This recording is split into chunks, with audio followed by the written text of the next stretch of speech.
Shirdi Baba is still in the house, thank the Lord. And whenever we have these discussions, he always says to me that I must try to see things from underneath. You know? If there is a word, for example, and because I love words, our discussions normally start with a word. The word is on top. And then that word becomes the foundation for different definitions. And when you start to live the definition, then that word becomes the foundation for different meanings. And a definition and a meaning is not the same thing. A definition is some agreed upon idea or concept, if you will, of what that word refers to by agreement. But the meaning of it is different for everybody based on how they experience that at play in the world. So if I said the word two, she is already thinking two ones coming together, there's two. You know? Somebody else will be thinking, oh, where are we going to? And of course we have different spellings. So just the sound of a word and the feeling of a word and the experience of how we implement it will give it meaning. And Clyde was talking on Tuesday about how children were describing color to somebody who's been blind their whole life. And they were describing it in terms of feelings and temperature and whether it would feel hot or cold or cool. And again, blue would have a different meaning. And I've been playing with color all week. So I've been coloring myself alive. You know, I've been dyeing myself alive, which has been great fun. And even there was the pun on the word, dyeing. And Fatima complained that I was dying alone, which I thought everybody did actually. So I didn't take it too seriously. And in the midst of all of this, Baba was saying, be reasonable. You know, look at this word about being reasonable. Because I happen to very often think that the world is an unreasonable place, and I talk about the mass consciousness as an unreasonable unconsciousness. So when he was saying, look at this being reasonable, here's the word reasonable, and then all of the definitions and meanings. And for every one of us, we might agree that to be reasonable is to act on good reason. Isn't that so? Yeah. Here is reason. And we all understand that reason means that I have given it logical thought. That I comprehend the problem and have therefore created a solution. One that other people will understand, because that's what reasonable means. That I can be understood by others. It is reasonable. It is reasonable in the sense that other people can see or understand or comprehend for themselves the reasons for this action or behavior in being reasonable. Isn't that so? It fits within a framework of reference that everybody else can connect to. And the minute you start defining reasonable, then I, for one, look unreasonable my whole life. So how unreasonable are you? The fact is that everybody is unreasonable by the very nature of being unique.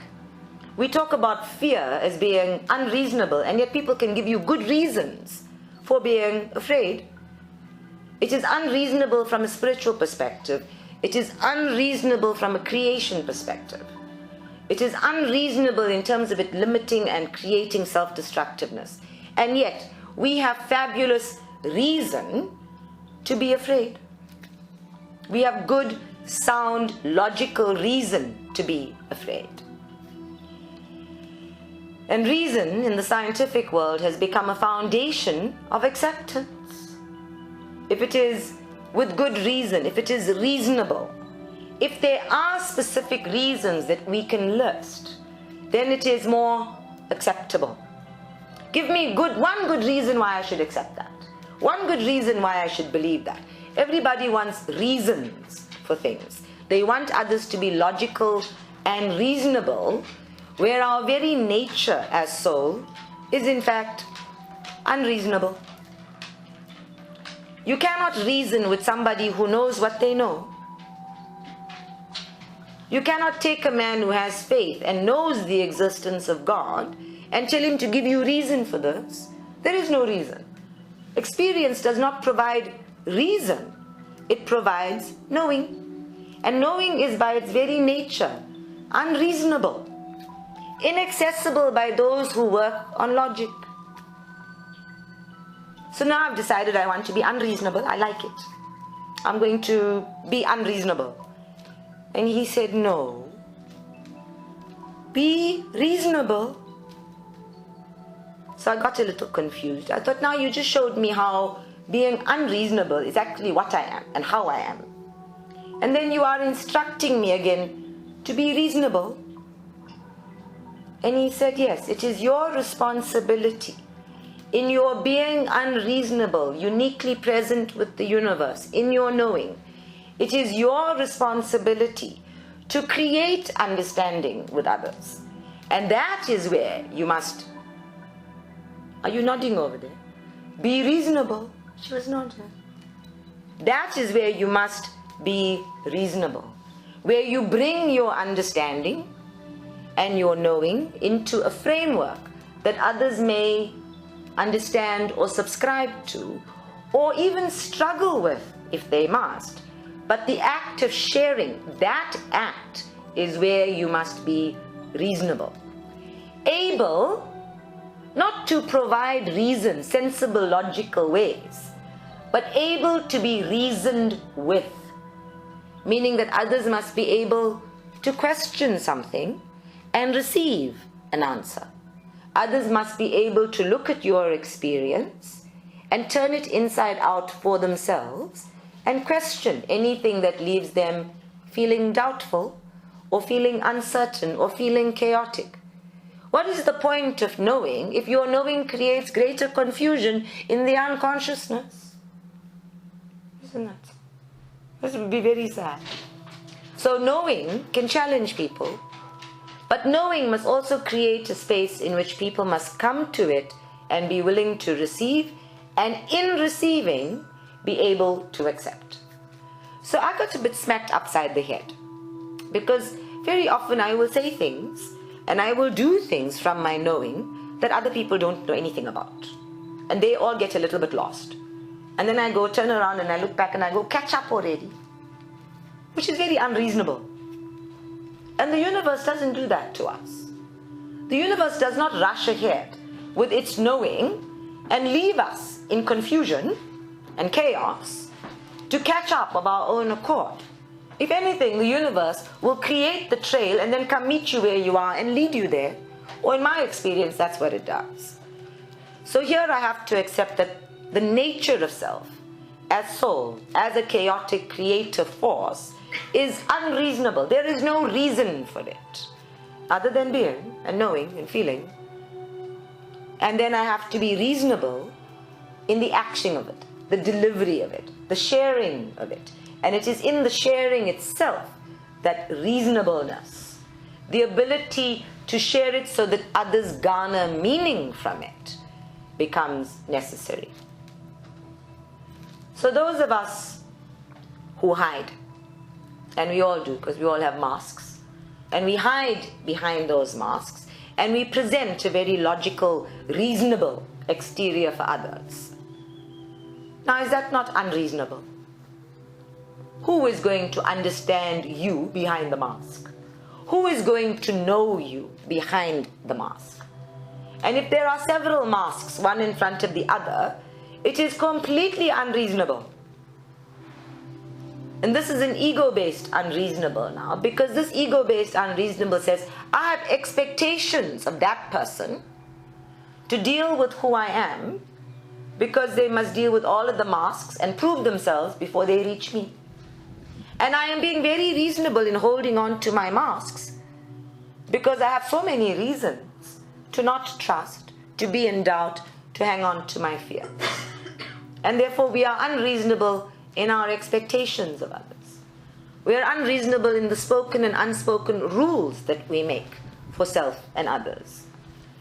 We are unreasonable in our desires for others, based on our own inner sense of self or lack of self, We have expectations and desires and yearnings for others, who are by their very nature soul and therefore unreasonable. And when we share information from the guidance or the knowing that we have, we can give good reason for the other person to behave this way. But unless they receive it and they can move into their own feeling of it, not your definition, not your understanding, but their own feeling of it, their own wanting of it, there is no reason for them to accept it. So before we started meditation, I was talking about group consciousness and nagging people to come to meditation, right? And I can give everybody Deepak Chopra's 25 good reasons to meditate. And still it will not be reasonable enough.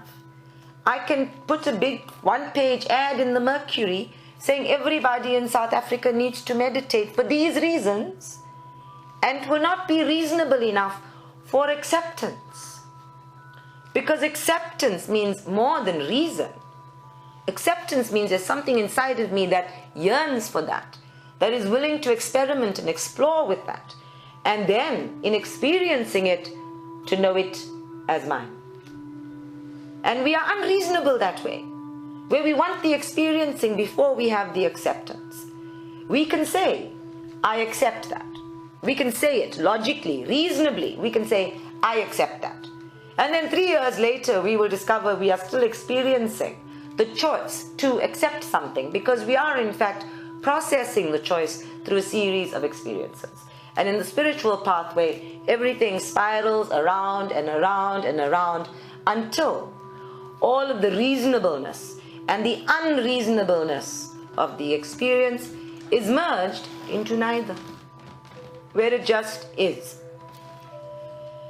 Because it is only in the duality that we have reasonable and unreasonable. Spirit has neither. It just is. Only in the duality do we want a reason for things. And science has taught us that when we are deciding something, now you all know I have a bugbear about science, right? Because for me science is an investigation or a study of all that is, and then it claims to validate and discover things. So when science tells us there is life after death, suddenly it is the truth. Before that it wasn't real. It wasn't reasonable.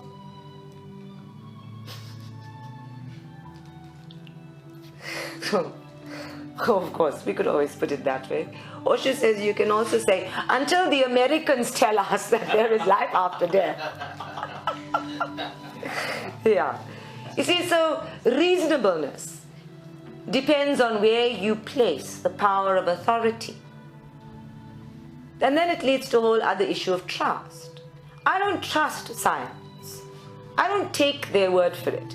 They can give me 30 reasons to believe something, and I don't believe it until I feel that it is true for me and of me. And so there are so many fads and trends that come out. You were talking, right? All of these healing things. And every so often there's a big trend, and then 6 years later or 10 years later, there's an article saying, oh, everything we've ever told you was not true. And now which one is reasonable? Which one is unreasonable? Is it unreasonable that people must question things? Is it reasonable to say, is that real? How does that feel for me? What does it do for me when I read it or I pay attention? Should I actually test it for myself first? Should I allow this to challenge me? Is it important enough that I will invest energy in the challenge and go and feel it? And everywhere in the world where we are surrounded by things that are purporting to be the truth, then we have a responsibility to self to be unreasonable. We don't need permission to be unreasonable, but we do have a responsibility to be unreasonable, to question without truly having a reason for the questioning, because that question is about moving into knowing, into feeling. And of course, if you say to the world, I feel that there's something wrong, I feel that this is not kosher, then the world will want reason, substantiated reason, the two judges in the room will tell you, we need evidence, good reason, preferably hard evidence, not soft, subtle, etheric evidence, hard evidence, which gives us reason. And so our unreasonableness, as is natural of spirit in the duality, is set aside for something called pinning it down. I've got to anchor it, I've got to ground it, I've got to make it manifest on the physical plane so somebody can see it and touch it and poke their fingers into it for it to exist, for it to be valid, which is another crazy word. It's a totally crazy word, that one. Just because 30 people agree on something doesn't mean it's validated. Consensus does not make it true. And yet, 30 people will validate something and suddenly it is popular and trendy and the truth. And then the unreasonable unconsciousness will pick it up and suddenly everybody has consensus and they'll vote for Trump. Crazy. So our reasonableness may even be a huge part of humanity's downfall. Reasonableness has led to a huge amount of greed. It is reasonable to have a machine do that job 10 times faster than 5 men. Isn't that so? It's reasonable. It's logical. It makes good number sense. That it completely eradicates the quality of life, leads to cruelty, leads to inhumanity, violation of human rights, violation of the dignity and respect that every being is entitled to, is neither here nor there. And reasonableness, very by the way, leads to entitlement, greed, entitlement, desire for more, competition even, because it is reasonable to aspire for what others have. Good reason. It is good reason because that boss is going to compare you to that person. So we will preempt the bosses comparing and do it ourselves. And everybody is doing this. It is unreasonable to walk against the crowd. It is unreasonable to stand still while everybody is rushing someplace. I know people who join queues just because there's a queue. It makes complete sense to them to join the queue because there is a queue. If there's a queue, a long line of people waiting endlessly, it must be for something important. Sounds reasonable. Huh? They might all be waiting for the lift to go to the upper floor and you actually want to go to the basement. You're in the wrong queue, heading in the wrong direction, and yet it sounds reasonable. It might not be reasonable, but if it sounds reasonable and it looks reasonable, well, that's enough on the duality plane. And then, of course, we all know how to sound reasonable. You know, when I do couple counseling, very often one person is sounding so completely reasonable, with their teeth clenched and their buttocks clenched and their whole bodies tense. But they're sounding so sweet and so reasonable, and they only want the best for everybody.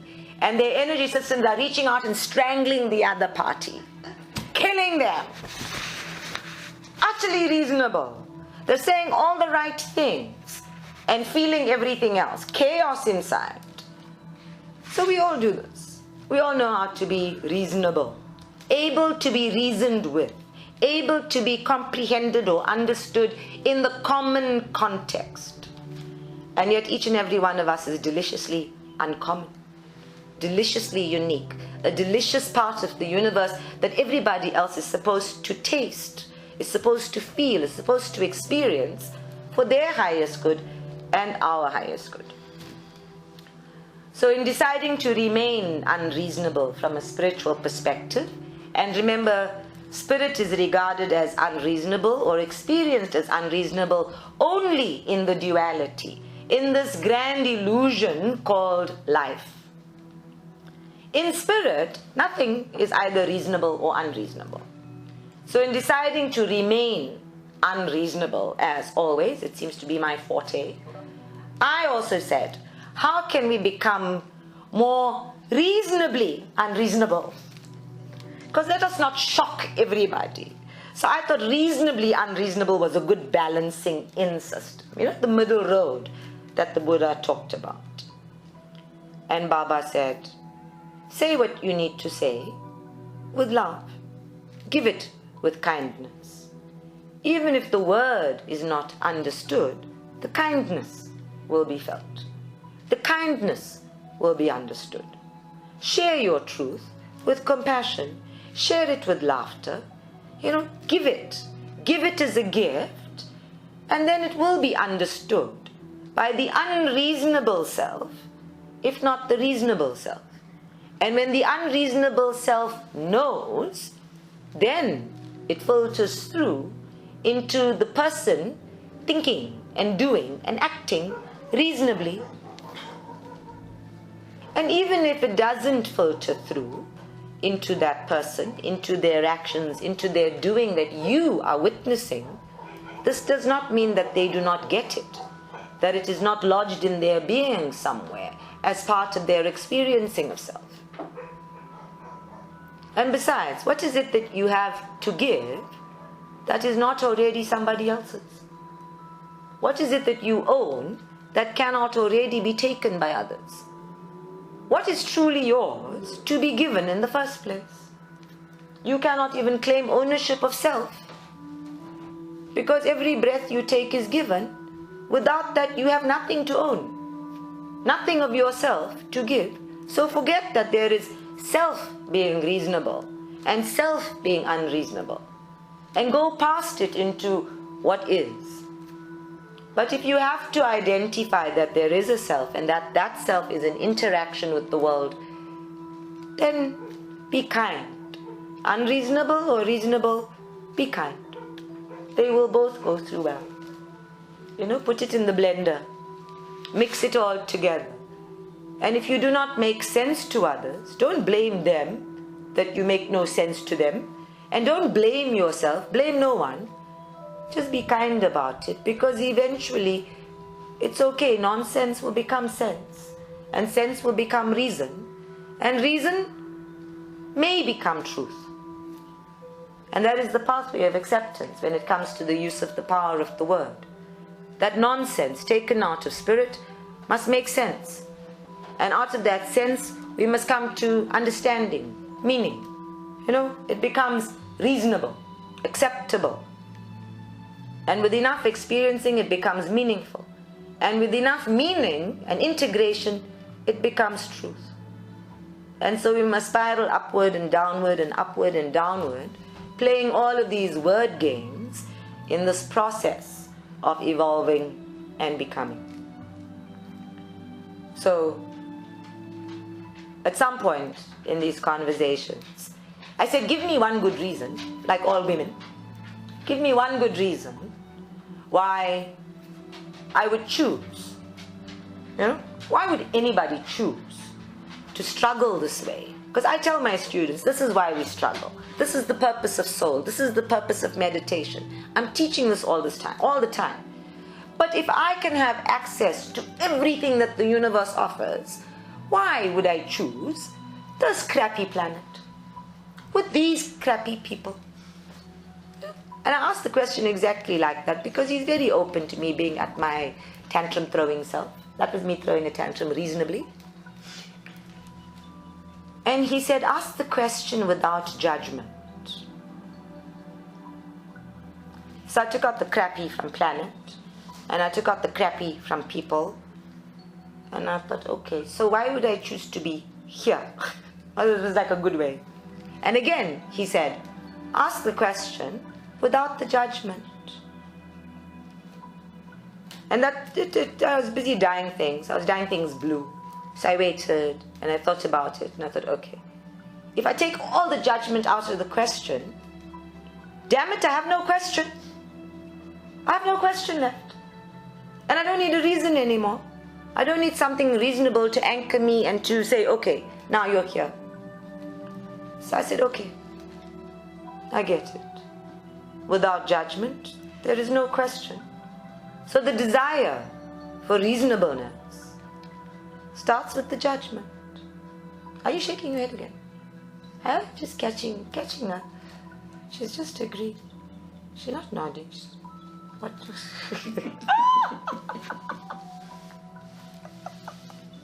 She's holding her head and going, okay. I was laughing at you. So all reasonableness and even the declaration of unreasonableness starts with the judgment. And we have said you cannot build a spiritual pathway on an ego-based foundation, on an ego-based frame of reference. You have to break the frame of reference, throw away the judgment, and everything is. There's nothing that is reasonable or unreasonable. There is nothing that needs you to understand it before you accept it. Because most people do not understand how they breathe and they are breathing. They do not understand how the sun shines and they are basking in the warmth of it and receiving life from it. We accept a great many things that we do not judge, that we do not even think about as reasonable. We accept it, we receive it, we bask in it. But oh, the things we want to be in charge of, the things we want to control, the things we want to lay claim to or be right about, those things we need reason. We need to be reasonable and unreasonable. Those things that we make about self and actually bring into the ego system of self requires reasonable. I am just going to be deliciously unreasonable for the rest of my life. What's left of it? Because I've been dying all week. You might want to add that to all of your sentences, by the way. I'm going to be this for the rest of my life. What's left of it? How much of it is left? Who knows? Don't be so reasonable. Be a little bit unreasonable. Who knows when you might decide to leave? And reason will tell you you are busy dying. Unreasonable will say, who cares? I'm eternal. Which one are you going to be? Reasonable? I'm being very reasonable about that. And we all have good reason to believe particular things, but we take it for granted and we become unreasonable. Denial makes us unreasonable. So we must check, where are you being reasonable and unreasonable? And are you being unreasonable on a spiritual plane perspective, meaning I am the chaos of the universe manifest? Or am I being unreasonable here on the ego plane perspective, as in denial, rejecting any truth, unable and unwilling to manage self? Unreasonable. Judgmental, unreasonable. Judgmental, reasonable. Same thing. How we do? So far so good. So now that we've had that whole discussion about how reason is based entirely on judgment and how we are always both anyway, this solution to be kind, regardless of reasonable or unreasonable. So I said to Baba, but people take advantage of kindness. And again he said, what have you got to lose? If somebody steals something from you, and a thing, and they use it well, then isn't that okay? Isn't that all right? Because it's just a thing, and it is just a thing. So I said, that's all very well for spirit. But if somebody stole the whole house, where would you be visiting me? And he said, wherever you are, because then you will be in somebody else's house. And it won't even be that person's house, it will just still be a house. So let him steal it. Or you are not going to take it with you. Anything you are not going to take with you, nobody can steal. Anything you are going to take with you, nobody can steal. You're frowning. So to clarify, when people steal something from you, it means that they have taken something of value that is intrinsically connected to you. That's what to steal means. And the things that are intrinsically valuable, that are you, you take with you when you die. Nobody can steal your dignity. Nobody can steal your spirit, your generosity of spirit. Nobody can steal your capacity to love or be kind. Nobody can steal your anger. Nobody can steal the wounds of your soul. Nobody can heal those either. That's all yours. And that you take with you when you die. Stuff, it's meaningless in the end. You're going to leave it behind and somebody else has to dispose of it. So better somebody should steal it all now and save you the packing up later, the cleaning up, the dusting, the having to put a roof over its head. So if somebody would like to steal all of our teaspoons and leave us with 3, that would be fine. Because all of the stuff makes us unreasonable, unreasonably weighted. Huh? So we have to work extra hard, and then we have to be a little bit nasty, because nice doesn't get the job done. See how unreasonable the world is. That people take advantage of nice, and we get upset when they take advantage of nice because we think they are stealing something from us, that they are using our niceness against us. Really? Who are we nice for? When you look in the mirror and you say, I am a nice, and besides I don't like the word nice, it's so wishy-washy. I am a good person. Let's use another 4-letter word. I'm a good person. I'm a decent-hearted person. That's for you, not for other people. Even if they walk all over it and they shit on it and they crap on it and they use it against you, who is that? That's not you, that's them. So I look at the world, and I think I put on Facebook recently, oh, the shame of it. You know, the shame of it in terms of who we are. And the scars, the wounds that we are inflicting on our souls. Exactly those same wounds that are sitting in our zeal chakra and in our psoas muscles when we are born. The same wounds that are going to come up at a cellular level in other lifetimes, enigmatically, and we'll be sitting there without memory thinking, what the fuck have I done to deserve this? Isn't that so? Yeah. And it will be 2016 and 2015 and 2014 being relived. And now is where you are creating all those moments. So now is where you get to be reasonable. Reasonable in how much you take out of the universe and what you put into it. Reasonable, there's reason enough to shift the way you think, to use the information given, to be kind, to not inflict new wounds upon your soul, to be nice, regardless of other people's crap. And you are going to find crappy people all over in the universe. There isn't one single country that has a law against being stupid. There isn't one single country that has a law against being an arsehole. There's a country that has voted one into presidency.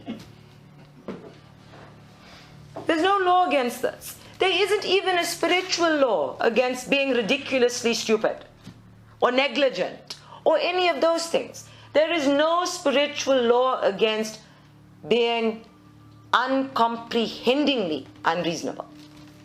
There isn't. And every ounce of intelligence needed to shift out of that is given. So we need not feel sorry for stupid people. We need not feel sorry for unaware people. We need not go into guilt about it, but we can go into kindness about it. We can say, oh, there goes stupid. There's no cure for it. Let me be nice anyway. Let me be me anyway. Let me demonstrate, in other words, set the demonstrate on stupidity. And by example, perhaps somebody will learn. And even if they don't, because remember, all of the things I'm saying now are a judgment, right? There goes stupid people, judgment. Even if they don't, that's okay. You can still be kind. You'll take your kindness with you. You will not be taking the other person's stupidity with you. So be nice. And if you can't be nice, be fabulous. Nasty might get the job done, but that's only here on the physical plane. I'm learning, however, that there is an authority. There's an authority in the truth. And that's the unreasonable aspect of soul. That says, this is me, in my power. Whether you like it or not is up to you. But I am not shifting from this power. And it's not power as in a power game. It's the power in being who you are, knowing who you are, liking who you are, willing to live who you are. For the whole world, that might be completely unreasonable in the duality. And I'm quite happy to not make other people's problems mine. There must be a level of detachment from what other people think is reasonable, other people's opinions. And this is all rules. So you have to stop and ask yourself, in living intentionally, the first one was self-respect. Am I being self-respecting in this choice? Am I being kind? Am I being soul? And not reasonable or unreasonable. Reasonable and unreasonable is so easily interchanged and changed depending on the trend of the day, on the ego plane. The soul self is neither, it just is. Does all of that sound pretty reasonable to everybody? Well, now that I sound reasonable, my job is done, right? Mission accomplished.